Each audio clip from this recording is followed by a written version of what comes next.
வணக்கம். Welcome to கதை திரட்டு audio books. இந்த வீடியோவில் நம்ம என்ன கதை கேட்க போகிறோம்னா, கனவு காலங்கள் கதையின் 4வது பகுதி. நம்ம சேனலை இது வரைக்கும் சப்ஸ்கிரைப் பண்ணாதவங்க சப்ஸ்கிரைப் பண்ணுங்க. பக்கத்தில் இருக்கிற பெல் ஐகானை கிளிக் பண்ணி ஆல்ங்கிற ஆப்ஷனை ப்ரெஸ் பண்ணுங்க. ஸோ தட் நான் போடுற கதைகளை உடனுக்குடனே நீங்கள் கேட்கலாம். வாங்க கதைக்குள்ளே போகலாம்.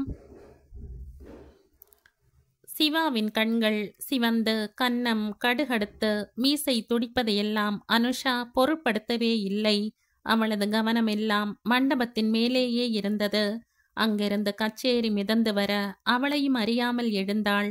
அத்திம்பேர் வாங்கோ, அங்க செத்த நாழி கேட்டுட்டு போவோம் என்று அவனது பதிலுக்கு காத்திருக்காமல் நடக்க ஆரம்பித்தாள். கோயில் வாசலின் 2 பக்கமும் கூண்டில் மயில்கள் சிலிர்த்து கொண்டன. மூக்கை நீட்டி நீட்டி செருமின. உள்பக்க வராண்டாவின் ஜமுக்காலம் விரித்து அதன் மத்தியில் சபாபதி அமர்ந்து பாடிக்கொண்டிருந்தான். சுந்தரி சவுந்தரி நிரந்தரி துரந்தரி சோதியாய் நின்ற உமையே, சுக்கிர வாரத்தில் உனைக் கண்டு தரிசித்தவர்கள் துன்பத்தை நீக்கிடுவாய், சிந்தை தன் லுன்பாதந்தனையே தொழும் அவர்களை துயரத்தை மாற்றி விடுவாய். பக்கவாத்தியம் இல்லாமல் துணைக்கு பின் பாடகர்கள் இல்லாமல் சபாபதி தன் தொடையை தட்டி சுரத்துடன் பாட கூட்டமும் தொடை தட்டிற்று. அங்கே அப்படி ஒன்றும் பெரிய கூட்டம் இல்லை. 100 பேர்களுக்குள் தான் இருந்தனர். அனுஷாவும் தூணோரம் நின்று கொண்டு கண் மூடி ரசிக்க ஆரம்பித்தாள். சபாபதி 30 வயதிற்குள் தான் இருக்கும். மெலிந்த தேகம், வழக்கமான பாகவதர் கிராப்பில் இருந்து மாறுபட்டு சம்மர் அடித்திருந்தான். வெள்ளை பைஜாமா. அனுஷாவின் அலட்சியம் வேகத்தை கிளப்பி இருந்தாலும் கூட சிவா தன்னை கட்டுப்படுத்தி கொண்டான். பொறு என்று இன்னும் கொஞ்சம் ஆராய்வோம்.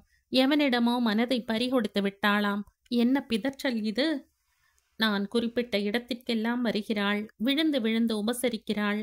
எனக்காக பிரார்த்தனை. பூ வாங்கி கொடுத்தால் வைத்து கொள்கிறாள். ஈரத்தலையுடன் இருந்தால் ஜலதோஷம் பிடிக்க போறதுன்னு சொல்லி துண்டால் துவட்டி விடுகிறாள். அப்புறம் அதற்கெல்லாம் என்ன அர்த்தம்? இதற்கு வேண்டியா இவள் பின்னாலேயே நான் லோன்னு அலைந்தேன்? என்னை ஆழம் பார்க்கிறாளா? சிவாவும் மண்டபத்துக்கு போய் அவளுக்கு பின்னால் நின்று கொண்டு, ஏய், நீ போய் தானே சொன்ன, என்னை ஏமாத்த வேண்டிதானே என்று அவன் அவளது காதில் கிசுகிசத்தான். அவள் சட்டென சிலிர்த்து நகர்ந்து, இல்லா திம்பேர், நெஜம். நான் எதுக்கு உங்ககிட்ட பொய் சொல்லணும்? எதுக்காக ஏமாத்தணும்? உடன் அவனது குரல் கடுமையாகி, யார் அது என்றான். சபாபதி ரொம்ப நன்னா பாடுறாருல்ல. நான் கேட்டது இவனை இல்ல, அவனை. நானும் அதைத்தான் சொன்னேன். தோ அவர்தான். அப்போதுதான் சிவா பாடிக்கொண்டிருக்கும் சபாபதியை கவனித்தான்.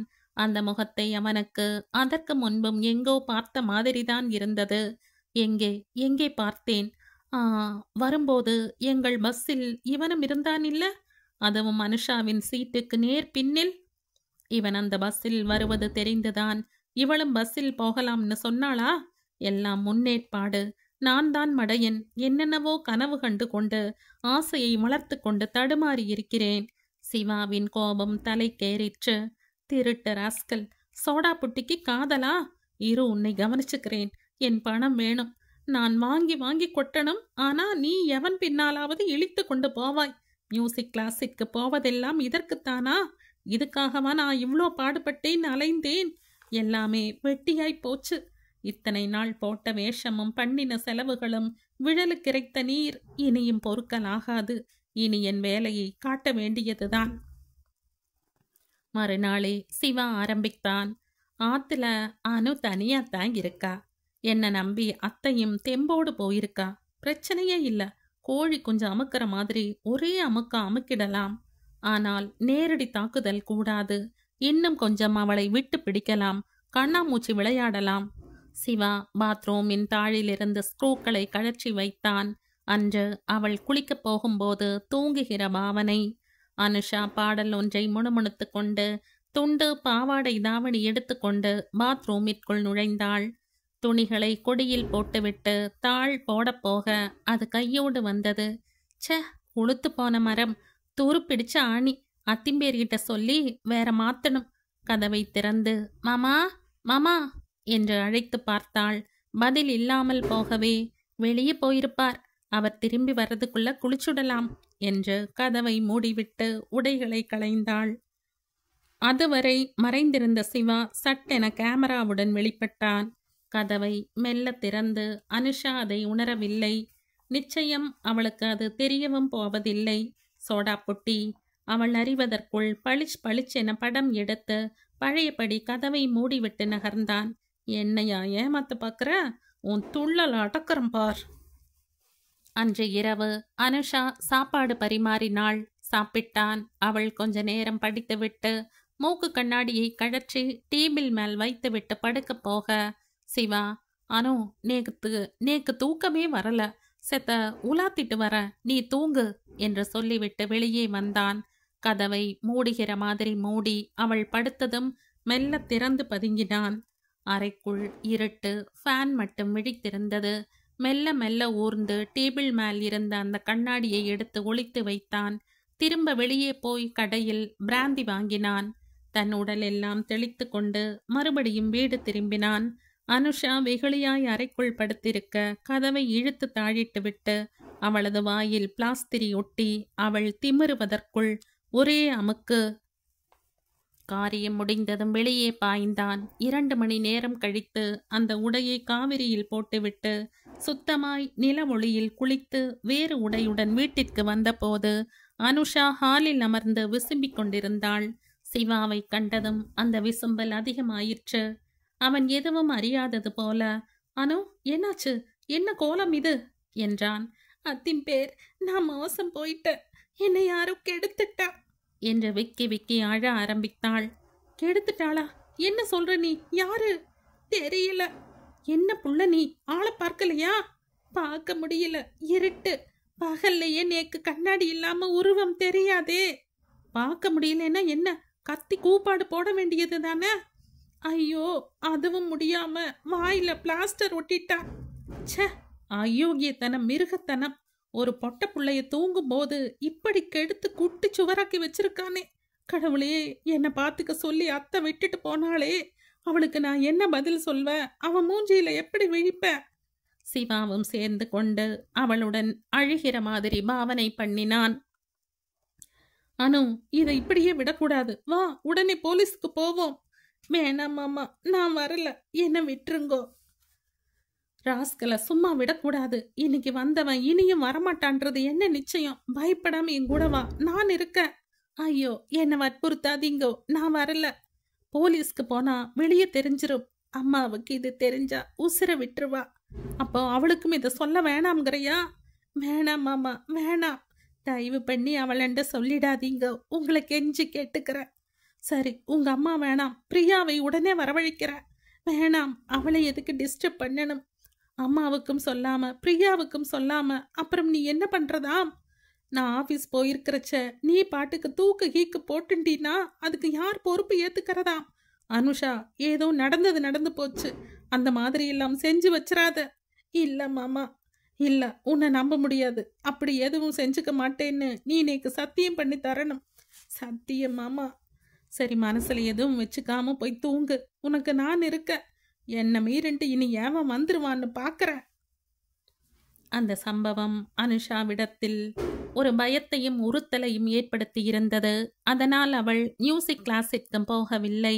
3 நாட்கள் பொறுத்திருந்து அவள் வராமல் போகவே சபாபதியே அவளை தேடி வீட்டிற்கு வந்து விட்டான்.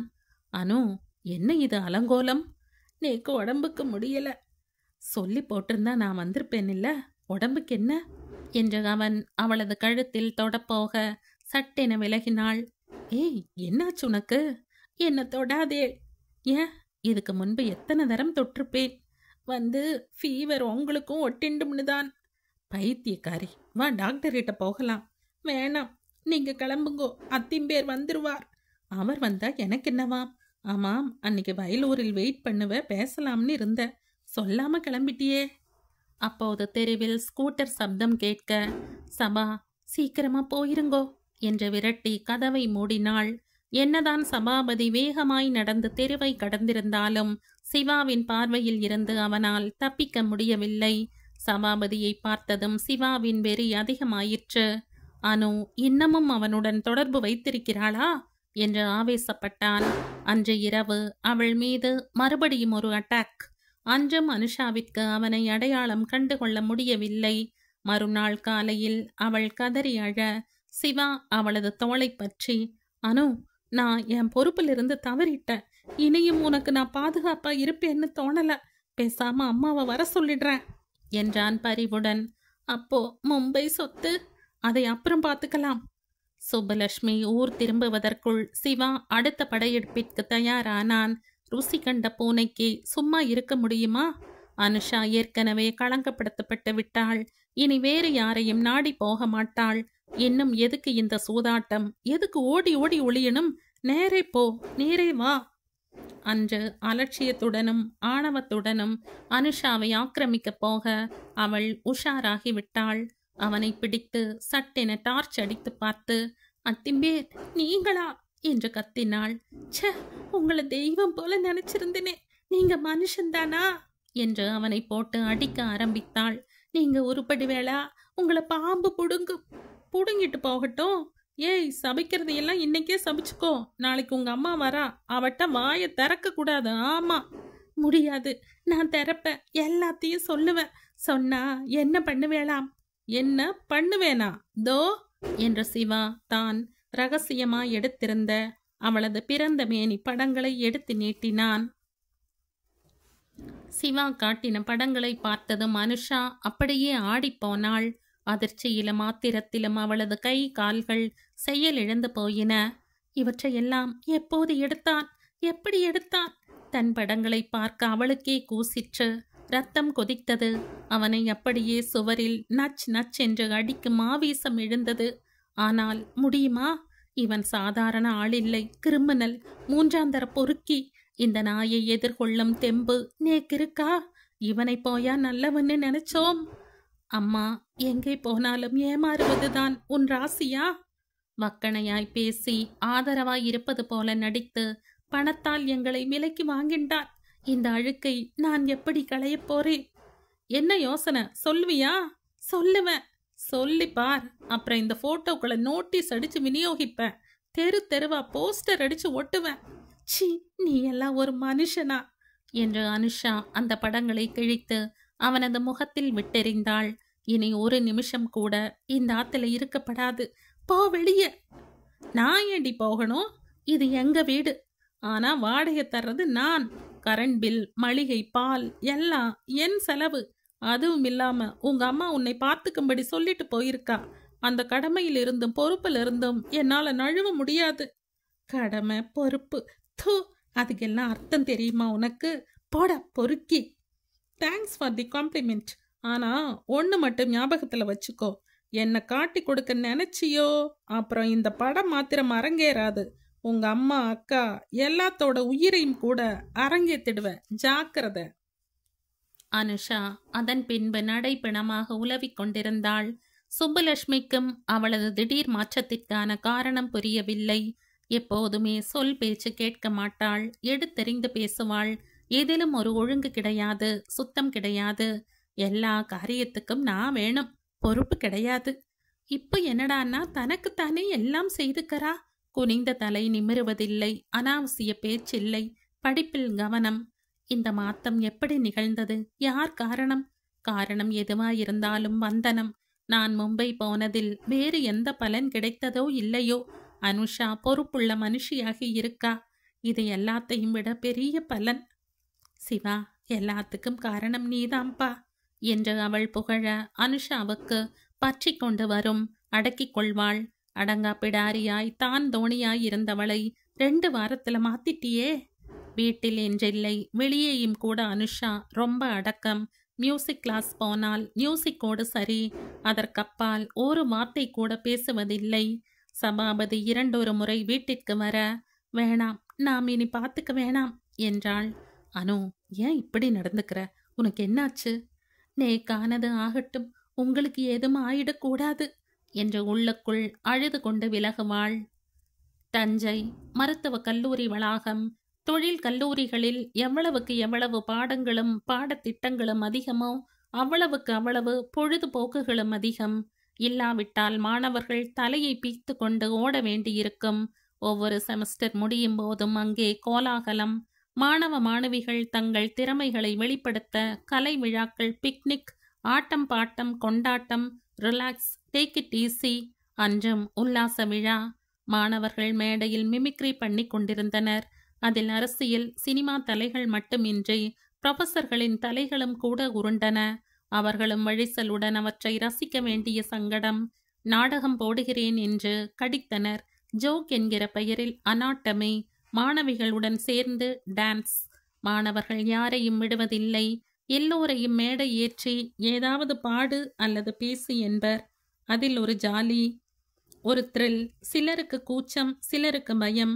மேடை ஏறினால் எனக்கு உதறும், விட்டுருங்கப்பா என்று ஒருவன் அழுவ, உன் உதரலத்தான் காட்டேன் பார்க்குறோம் என்ற குண்டு கட்டாய் தூக்கி போய் மேடையில் தொப்பென்று போடுவர். சிலர் பாட்டு, ஹாலில் கோவல், சிலர் திக்கி திணறல், அரங்கில் விசில். மேடைக்கு போய் வந்தவர்கள் சும்மா இருப்பதில்லை. அமர்ந்திருப்பவர்களையும் அனுப்பி வைத்து, என்ன கிண்டல் அடிச்சல்ல என்று கூறி ஊ ஊ என்று ஊளையிடுவர். பிரியாவுக்கு ஜுரம் கண்டு கொண்டிருந்தது. அவளால் இந்த மாதிரி நிகழ்ச்சிகளில் இயல்பாய் இருக்க முடிவதில்லை, ரசிக்க முடிவதில்லை. யார் கண்ணிலும் படாமல் ரூமில் விளக்கை அணைத்து படுத்திருந்தவளை பரபரவென இழுத்து வந்து அமர்த்திவிட்டனர் தோழிகள். அவளுக்கு எப்போதும் வீட்டு நினைவுதான். திருமணத்திற்கு பிறகு அவள் பல முறை ஊருக்கு போய் வந்து விட்டாள்.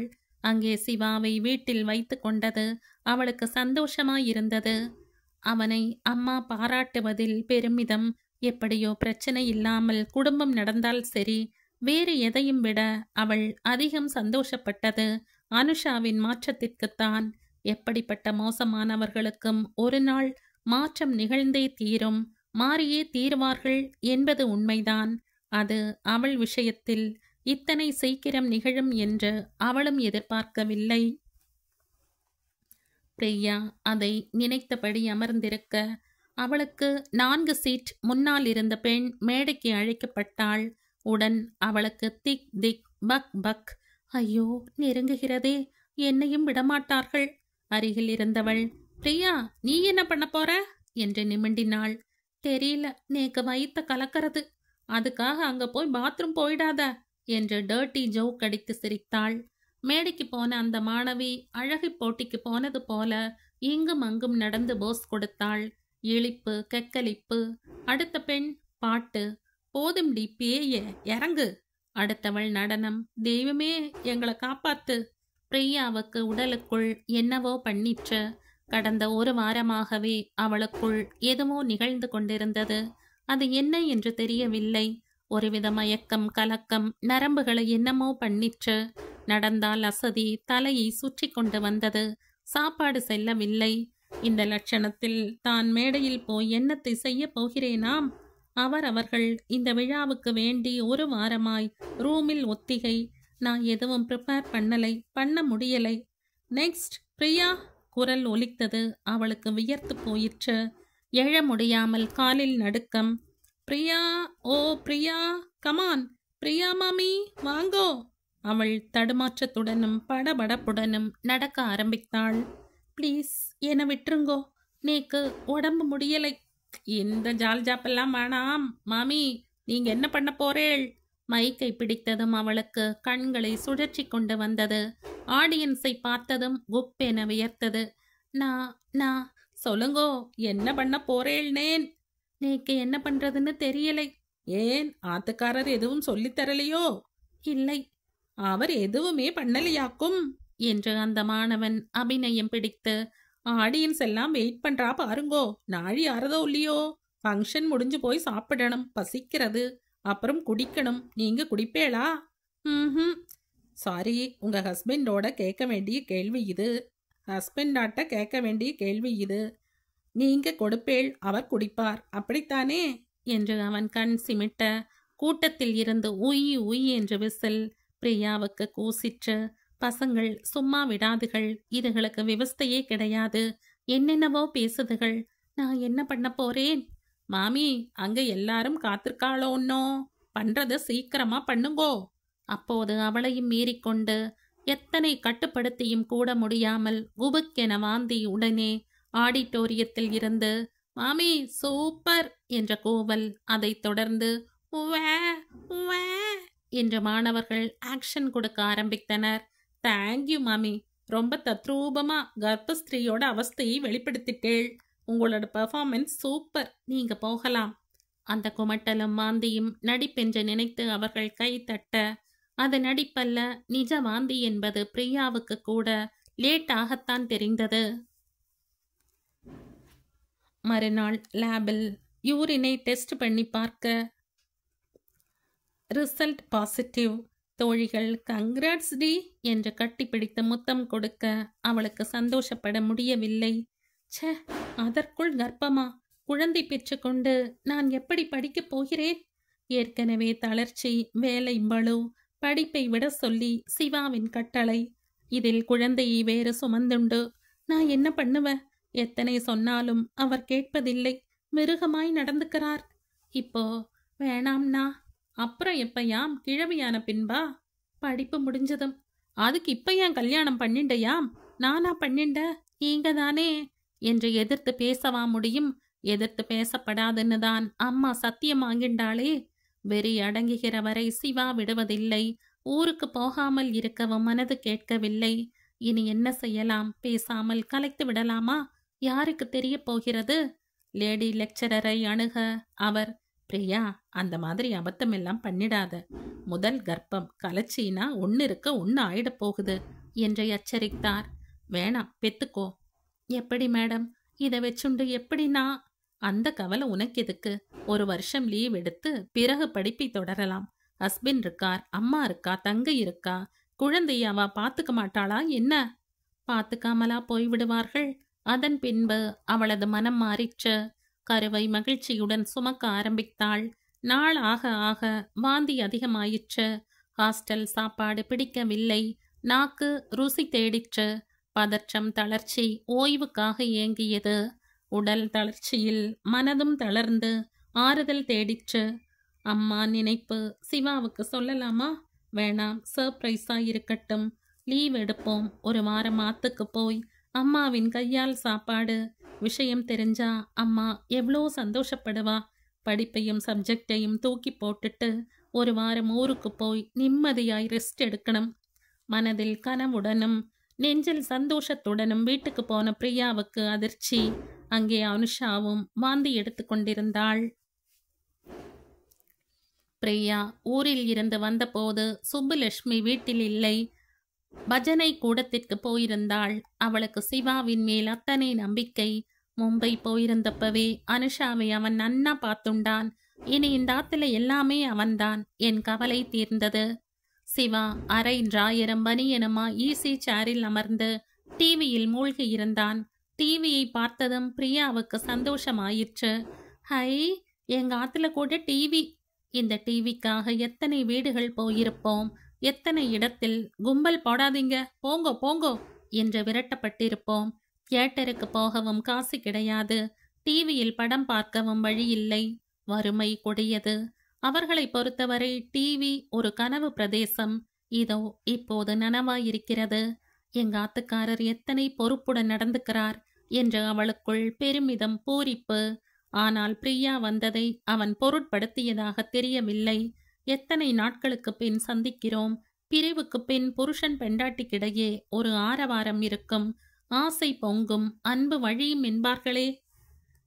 இவரிடம் எந்த ரியாக்ஷனும் இல்லையே என்று நினைத்து அவள் கவலைப்படவில்லை. காரணம், அந்த அளவிற்கு அவளிடம் அலுப்பு, தளர்வு. ஆளை நிம்மதியாய் விட்டால் போதும் என்கிற சலிப்பு. அம்மா இல்ல, அக்ரஹாரம் போயிருக்கா. தங்கை தெரியல, உள்ள போய் பார். கொண்டு வந்திருந்த பையை வைத்துவிட்டு சமையல் கட்டை கடந்து பிரியா தோட்டத்தில் இறங்கின போதுதான் மரத்தடியில் அனுஷா குமட்டி குமட்டி வாந்தி எடுத்து கொண்டிருந்தாள். பிரியாவுக்கு உடன் புரிந்து போயிற்று. அந்த குமட்டலும் இம்சையும் அப்போது அவளும் அனுபவித்து கொண்டிருந்தது தானே. அவள் பதறிப்போய், என்னடி இதெல்லாம்? அனுஷா அவளை மிரட்சியுடன் திரும்பி பார்த்தாள். அந்த கண்களில் ஈரமில்லை. அழுது அழுது தீர்ந்து போயிருக்க வேண்டும். கன்னங்கள் வெளிரி இருந்தன. முகத்தில் வாட்டம். சந்தேகமே இல்லை, இது அதுதான். ஏய், கேட்கிறேன் இல்ல, இதுக்கு என்ன அர்த்தம்? அவள் பதில் சொல்லாமல் அழுது கொண்டு ஓடி படுக்கையில் விழுந்தாள். ஏன்னா இந்த அநியாயத்தை கேட்டேளா? இவ உண்டாகிருக்கா? சிவா சட்டென டிவியை நிறுத்தி, என்னடி சொல்ற நீ? கர்ப்பமா? எப்படி? ஏன் அனுஷா, யாரவன்? சொல்லு, அவனை வெட்டி போட்டுடுறேன் என்று விசுக்கனை எழுந்தான். நானும் இந்த ஆத்துல தான் இருக்கேன், நேக்கு தெரியாம இது எப்படி என்று தன் பனியனை சுருட்டி கொண்டு ஓட, அவனது ஆவேசத்தை பார்த்து பிரியா கூட பயந்து போனாள். வேணாண்ணா, அவளை ஒன்னும் பண்ணிராதேள். விடுடி, நான் மாத்து பேரையே குழி தோண்டி புதைச்சிட்டாளே, இவளை துவைச்சு போட்டாதான் என் மனசு ஆறும். உங்க அம்மா என்னடான்னா இந்த கழுதையை பார்த்துக்க சொல்லிட்டு கோயில் குளம்னு போயிடுறா. நான் ஆபீஸ் போவனா இல்ல இவளுக்கு காவல் இருப்பனா? நேக்கே ரத்தம் கொதிக்குதே. அம்மாவுக்கு தெரிஞ்சா அவ மனசு என்ன பாடுபடும்? வேணாம், அவளுக்கு தெரிய வேணாம். அப்புறம் எதுனாலும் நான் பாத்துக்கிறேன். நீங்க கொஞ்சம் அப்படி போய் உட்காருங்கோ, நான் விசாரிக்கிறேன். என்னவோ போ, நேக்கு பத்திக்கிட்டு வரது. நான் மாத்துல இப்படி ஒரு தருதலை. அனுஷாவின் மேல் பிரியாவுக்கு எப்போதுமே நல்ல அபிப்பிராயம் இருந்ததில்லை. தான் தோணி வாயாடி பெரியவாளை மதிக்காதவ, தன் இஷ்டப்படி நடப்பவள். இப்போது அது அதிகமாகி விட்டிருந்தது. எது எப்படியோ, நேக்கு நேரம் சரியில்லை, ரெஸ்ட் எடுக்கலாம், நிம்மதியாய் தூங்கலாம் என்று வந்தால், எல்லாத்துக்கும் ஒரு கொடுப்பினை வேணும். பிரியா அவளது முடியை பற்றி, சொல்லிடி, இதுக்கெல்லாம் காரணம் யாரு? சிவா பின்பக்கம் முஷ்டியை மடக்கி காட்ட, அனுஷா, நேக்கு தெரியலை என்று விசும்பினாள். தெரியாம எப்படிடி? அவனோட மூஞ்சியை நீ பார்க்கலையா? இல்ல, அந்த சமயம் கண்ணாடி போடாததால அடையாளம் தெரியல. சிவா, திமிரப்பார் என்று கர்ஜித்தான். இப்படியும் ஒரு பெண்? பெண்ணா நீ? கழிசட, இது என்ன வீடா இல்ல விபச்சார விடுதியா? கண்ட கண்ட பசங்களும் வரா போறா. யார் அப்படி வந்தது? சபாபதி. யாரவன்? மியூசிக் வாத்தியார். நேக்கு இப்பதான் எல்லாம் விளங்குது. இதுக்குத்தான் மியூசிக்னு இவ படுத்தி வச்சாளா? ஏய் அனு, அவனுக்கு இங்க என்ன வேலை?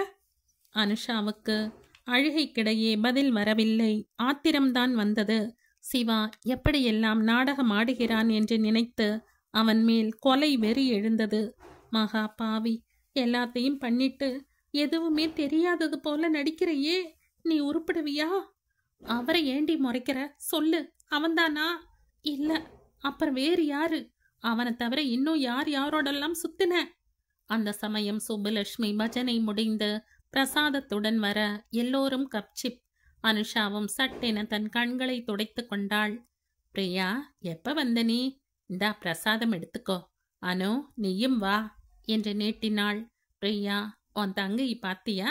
சிவா வந்த பிற்பாடு பெரிய மாத்தம். திட்டுண்டே இருப்பியே, இப்ப ஆளே மாறிட்டா. அப்புறம் என்ன விசேஷம்? பிரியா தன் விசேஷத்தை சொல்லலாமா என்று எழுந்த நினைப்பை அடக்கி கொண்டாள். சொல்லி சந்தோஷப்படக்கூடிய நேரமாயுது. சனியன் எங்கேயோ போய் வாங்கிட்டு வந்து நிக்கிறது. மறுநாள் பிரியா மீண்டும் மீண்டும் வற்புறுத்த, அனுஷா, நான் பண்ணது தப்புதான், என்னை விட்டுருக்கா, செத்து போற என்று அழ அவளது மனதும் இழகி போயிற்று. வேணாம், நீ எதுக்காக சாகணும்? வா எங்கூட, அதை கலைச்சிடலாம். நான் வரல. உதைப்ப. எதுக்குடி இந்த பிடிவாதம்? நீயா விரும்பி ஏத்துண்டதில்லைங்கிறப்போ எதுக்காக சுமக்கணும்? இது ஒரு விபத்து, நான் நம்புறேன். பேசாம வா, பீடையை காதும் வச்ச மாதிரி கழுவிடலாம். பிரியா அவளை தனக்கு தெரிந்த டாக்டரிடம் அழைத்து போய் விவரம் சொன்னாள். 4 மணி நேரத்தில் அவளது வயிறு சுத்தம். யோசித்து பார்த்தபோது நானும் ஏன் சுமக்கணும் என்று அவளுக்கு தோன்றியது. படிக்கும் நேரத்தில் வேண்டாத அவஸ்தை. ஆனால் டாக்டர் உடன்படவில்லை. அவளுக்கு அசம்பாவிதம் நடந்ததுன்னு கலைச்ச, இல்லாட்டி சம்மதிச்சிருக்க மாட்ட. உனக்கு ஏன்? முத குழந்தையை கலைக்க நான் ஒரு காலம் ஒப்புக்க மாட்டேன். அதுவும் நீ டாக்டருக்கு படிக்கிறவ. என்னால முடியல டாக்டர். அப்போ உன் ஆத்துக்காரரோட பெர்மிஷனோட வா. சிவாவிடம் பெர்மிஷன் கேட்க அவன், பாத்தேளாத்த, தவம் இல்லாம தவம் இருந்து கர்ப்பம். நம்ம கிட்ட கூட இத்தனை நாளை சொல்லாம மறைச்சிட்டா பாருங்கோ. இது நியாயமா? ஈஸ்வரனுக்கே பொறுக்குமா என்ற வானத்துக்கும் பூமிக்குமாய் குதிக்க ஆரம்பித்தான். அன்னைக்கு என்ன வேணும்னா, அன்னைக்கு என்னை வேணான்னா இப்ப என் குழந்தை. சை, குடும்ப பொண்ணா இவ? ஏய், என்ன இது அகங்காரம்? சுப்புலட்சுமி உண்மை புரியாமல், பிரியா கர்ப்பம் என்பதையும் கருத்தில் கொள்ளாமல் ஓங்கி அவளை அறைந்தாள். அது சற்று பலம். பிரியா அப்படியே சுருண்டு கொண்டு விழ வேண்டியதாயிற்று. அவளுக்கு வெறுப்பாயிற்று. நிச்சயம் நேக்கு இங்கே நிம்மதி கிடைக்கப் போறதில்ல. அம்மா கையில் சாப்பிடலாம், அவ அனுசரணையா இருப்பான்னு எத்தனை ஆசையோடும் கனவோடும் வந்தேன். எல்லாமே பாழ். அவள் அன்றே ஊருக்கு கிளம்ப சிவா ஓடி வந்து தடுத்து, அத்தை, இவளை போக வேணாம்னு சொல்லுங்கோ. போனா போட்டும் விடு. இல்லத்த, விட்டா அங்கேயே போய் கலைச்சுக்குவா. மெடிக்கல் காலேஜ் பாருங்கோ. கலைச்சிருவாளா? அப்படி பண்ணினா நான் சும்மா விட்டுருவனா? கொன்னு பிடுவன் கொன்னு. ஏய், என்ன நினைஞ்சிட்டு இருக்க உன் மனசுல? படிக்கிற திமிரா? என்ற சுப்பு கொத்தாய் பிரியாவின் முடியை பற்றி, கலைப்பியா நீ?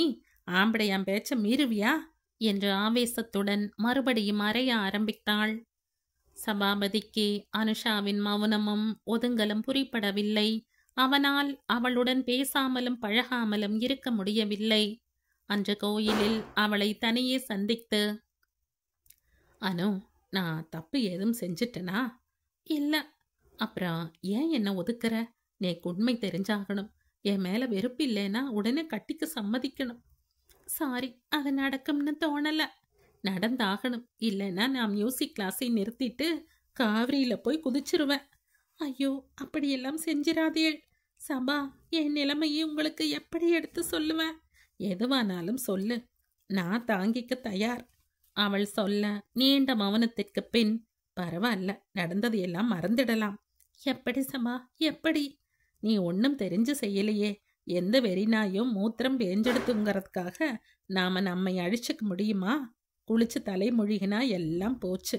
நீ தைரியமா போ. நான் உங்க அம்மாட்ட வந்து பேசுறேன். சபாபதி விவரம் சொல்ல சுப்புலட்சுமி அப்படியே ஆடி போனாள். அனு, இவர் சொல்றதெல்லாம் உண்மையா? ஆமாம்மா. கடவுளே, என்ன இது சோதனை? எங்களை நீ ஒழுங்காவே வாழ விட மாட்டியா? மாமி, போனது போகட்டும்.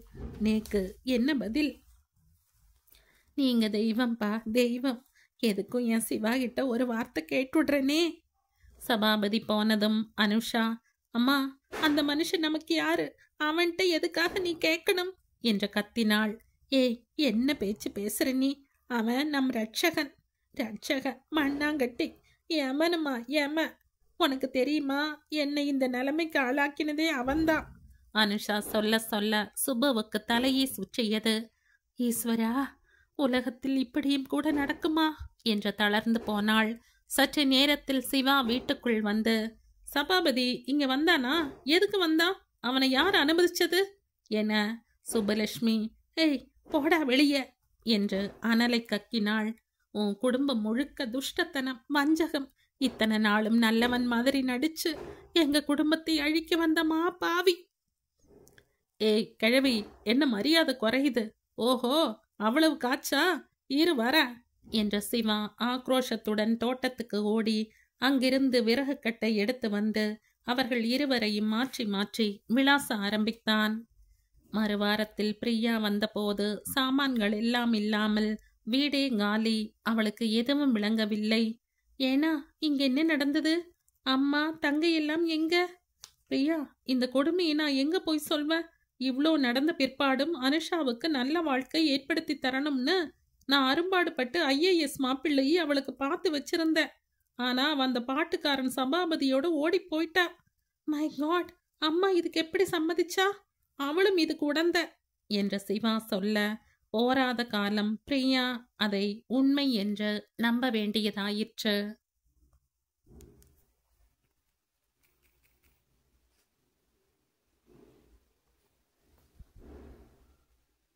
இந்த கதையின் தொடர்ச்சியை அடுத்த பதிவில் கேட்கலாம். நன்றி.